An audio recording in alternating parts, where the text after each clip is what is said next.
Es war lange mein treuer Begleiter, das ständige Gefühl des Versagens. Und wie geht man jetzt damit um? Mit diesem permanenten Leidensdruck, sich immer doppelt und dreifach anstrengen zu müssen, um dann gefühlt doch nur ein mittelmäßiges Resultat hinzubekommen. Und was bringt uns eigentlich Selbstakzeptanz, wenn wir die Umstände ja gar nicht ändern können und wir trotz allem immer die Letzten bleiben? Diese Fragen stellte mir jemand in meinen Kommentaren mit der Bitte, mal ein Video dazu zu machen, und das versuche ich jetzt. Nicht, weil ich das alles schon hinter mich gebracht hätte. Oh nein, das ist für mich ein stetiger Prozess. Aber es wurde besser, zum Glück. Aber zuerst muss ich unbedingt noch kurz was zu der Frage mit der Selbstakzeptanz sagen. Weil Selbstakzeptanz ist keine Strategie, äußere Umstände zu ändern. Im Gegenteil, sie ist dazu da, eben gerade von den Umständen loslassen zu können, die wir nicht ändern können, damit wir genügend Energie haben, das zu ändern, was wir ändern können. Jetzt klinge ich irgendwie fast so wie ein buddhistischer Mönch, aber ja. Aber nun zurück zum Umgang mit meinen Versagensgefühlen. Ein mega wichtiger Schritt für mich war erstmal zu verstehen, woher diese Gefühle eigentlich kommen. Und ich konnte mit der Zeit für mich folgende Gründe festmachen. Und einer davon mindestens wird dir vermutlich bekannt vorkommen. Lass mich also wissen, wie viel Mal, dass du genickt hast. Und schreib's in die Kommentare. Okay, los geht's. Es sind Prägungen wegen Kritik an meinem Sein, gerade aufgrund meines bunten Brains.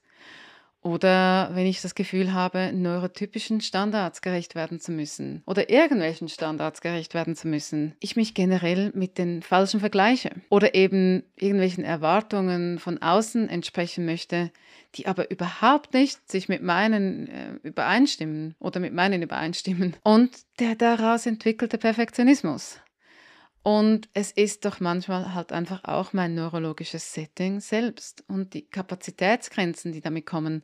Also zum Beispiel die exekutive Dysfunktion meiner ADHS, also die Behinderung, die ich persönlich dadurch erfahre, weil für mich so gewisse Dinge total viel schwerer sind als für andere. Oder auch, wenn ich mich in einem Umfeld befinde, das absolut gegen meine Neurodivergenz arbeitet. Gibt es ja halt einfach auch häufig. Und bei mir ist es auch so, dass ich häufig Erfolge gar nicht sehe oder feiern kann, weil ich so viel Mühe investiert habe und so viel gestruggelt habe, dass es sich da immer so anfühlt wie, puh, gerade noch geschafft. Und sehr oft habe ich eben auch Versagensgefühle, wenn ich eigentlich einfach total erschöpft bin.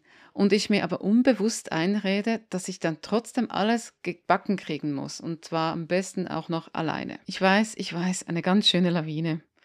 Aber ich habe einige ganz wichtige Dinge erkannt dabei, nämlich, dass ich in meinem Leben viele meiner Entscheidungen so getroffen hatte, dass sie andere gut fanden, also für andere. Und vieles von meinem Leid kommt davon, mich mit falschen Standards zu vergleichen. Und dank meiner Diagnose weiß ich auch, dass ich nicht falsch bin, sondern anders. Und zum Beispiel es absolut nichts mit Versagen zu tun hat, wenn ich in gewissen Bereichen langsamer bin.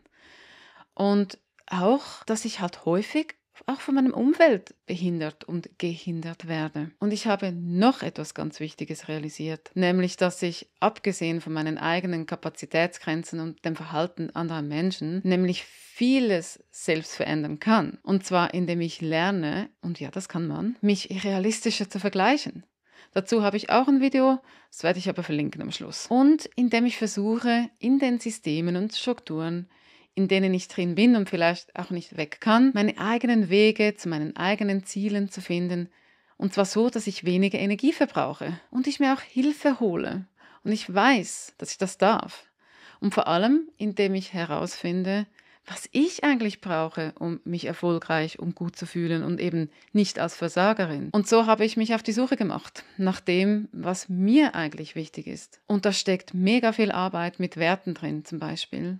Dazu verlinke ich auch noch ein paar Quellen, die mir da ganz viel geholfen und gebracht haben. Und es ist auch immer wieder super wichtig für mich, auseinanderzupriemeln, welche von diesen absolut strengen Erwartungen wirklich aus mir kommen und ob diese dann überhaupt fair sind mir gegenüber. Spoiler, sind sie in den meisten Fällen nicht. Und eben auch immer wieder daran zu denken, was ich bereuen würde, nicht getan oder getan zu haben, wenn ich morgen sterben müsste. Ich weiß, philosophisch, aber ist so. Auf diesem Weg musste ich auch immer wieder von neuem lernen, innere Einstellungen loszulassen, die ich teilweise zu einem ultra wichtigen Teil meiner Identität machte, aber eben null zu mir passten oder gehörten. Wie zum Beispiel, dass ich klassisch Karriere machen muss oder nur was wert bin, wenn ich ständig arbeite und ständig leiste und natürlich absolute Höchstleistungen erbringe und das auch noch schnell und das auch noch in absoluter Perfektion. Das loszulassen, auch von den Dingen, die mir eigentlich gar nicht so viel bedeuten, ist mit Trauer verbunden. Und ein Teil des Trauerns gilt auch dem Bereich, bei dem ich aufgrund meiner eigenen Kapazitätsgrenzen einfach nicht mehr kann. Zum Beispiel, dass ich meine Idealvorstellung davon, wie viele Freundschaften ich gleichzeitig aufrechterhalten kann und wie viel ich da investieren kann, einfach loslassen muss, denn meine Energie reicht nicht. Und ich brauche auch wirklich diesen Rückzug,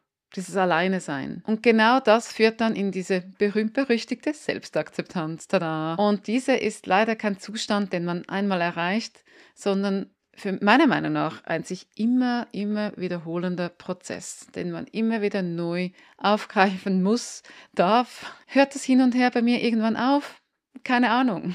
Aber ich bin schon super happy, wenn ich immer mehr Momente erleben darf, in denen ich einfach stolz auf mich sein kann und keine nagende Selbstkritik habe. Und jemand in meiner Community hat dazu etwas Wunderschönes gesagt.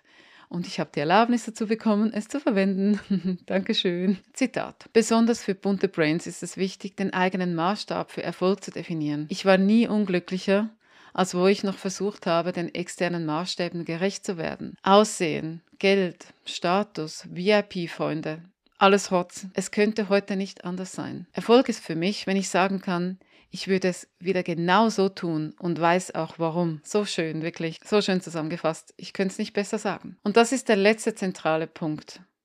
Community. Mich mit Gleichgesinnten zusammenzutun, die ähnliche Herausforderungen, Ziele, Träume und Wünsche haben, war, glaube ich, eine meiner besten Entscheidungen. Also hier auch gleich nochmals ein riesiges Dankeschön an alle euch hier, die zuschauen, für den Austausch in den Kommentaren auf YouTube und natürlich auch in meiner Community bei den bunten Brains Unite. Und noch insbesondere ein Danke an meine YouTube-Members hier. Ja, ich hoffe, das hat dir jetzt auf irgendeine Art und Weise geholfen.